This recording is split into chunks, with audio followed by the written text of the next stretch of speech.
when it comes to cost reduction, I'm curious. So, Parrish said, hey, your cost of goods, may not, they may be flat. They may actually increase a little bit.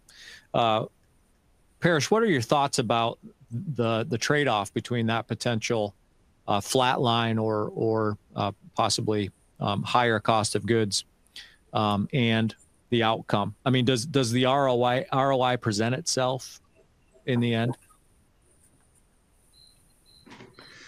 Well, if you get the productivity increases that are possible, the 5 to 10-fold productivity increase, that can make up for a lot of sins on the cost of media, going through the reactor and the cost of the extra equipment needed to implement the process. So it all hangs on productivity. Mm-hmm. And in addition, if the product quality is improved such that you're getting more product that you want to get out of the reactor versus degraded product, then that's an added benefit and offsets, again, the cost of the equipment and the cost of the extra media going through the reactor. Yep. Okay.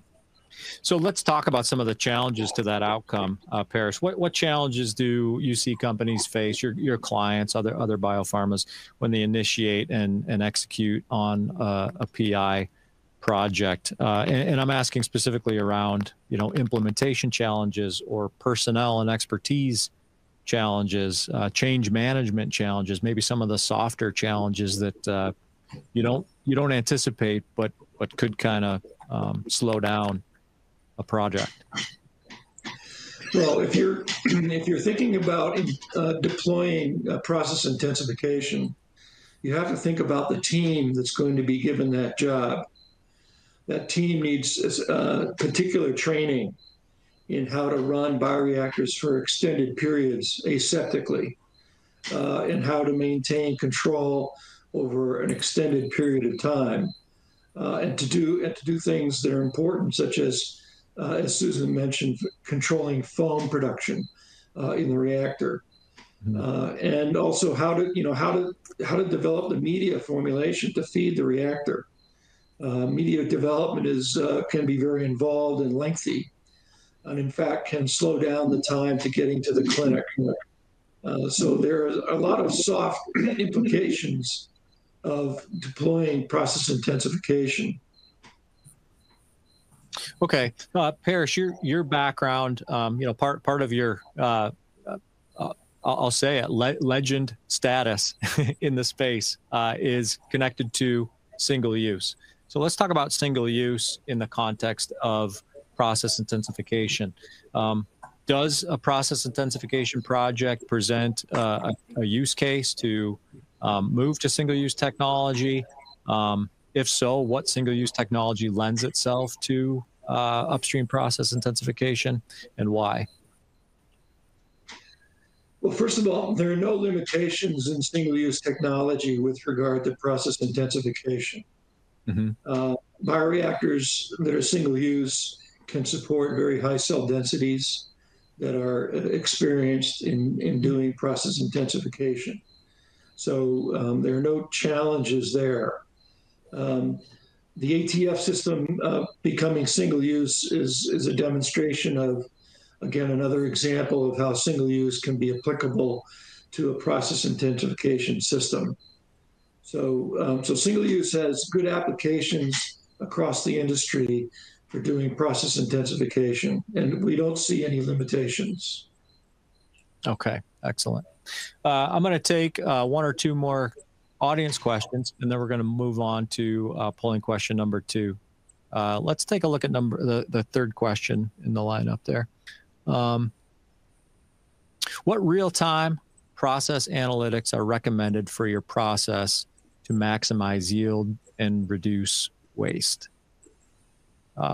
Susan, Parrish, I'll open it up to you. Either one of you have experience with process analytics, real-time process analytics as it relates to PI projects? We're not doing a lot of inline process analytics that are not part of whatever what's built into the kind of what I'll call the smart bioreactors, PhDO. sensor technologies that are already in line with a lot of these technologies. But for process intensification, monitoring and controlling viability through either perfusion rates or oxygen transfer or parameters that will allow you to maintain a very high level of viability have been the things that we've got, that we're controlling in real time.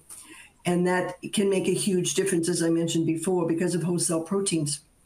You start getting high cell density, you start getting more host cell proteins, which are notoriously hard to remove because some host cell proteins co-purify with the molecule.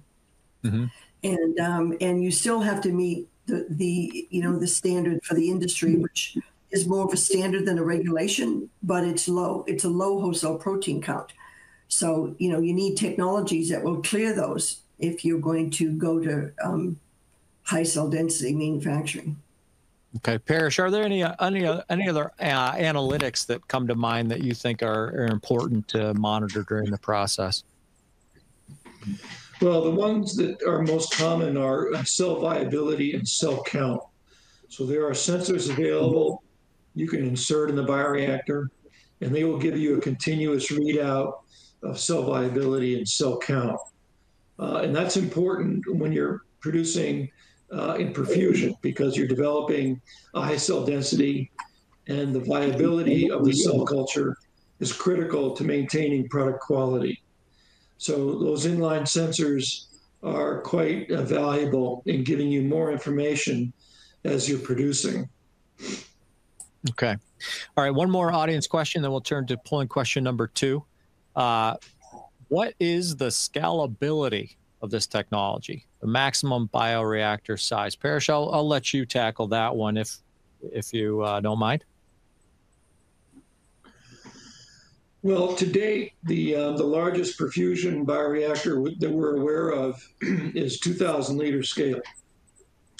And that's being used in a commercial facility. So that's commercially licensed process. Above 2,000 liters, most people scale out. They add additional bioreactors to get additional capacity instead of going up in scale. So 2,000 liters is currently the maximum size for single use. Now you can do perfusion on stainless steel bioreactors. They're larger, but the filtration systems are not being scaled up commensurate with large-scale stainless reactors. So that poses a limitation in that respect.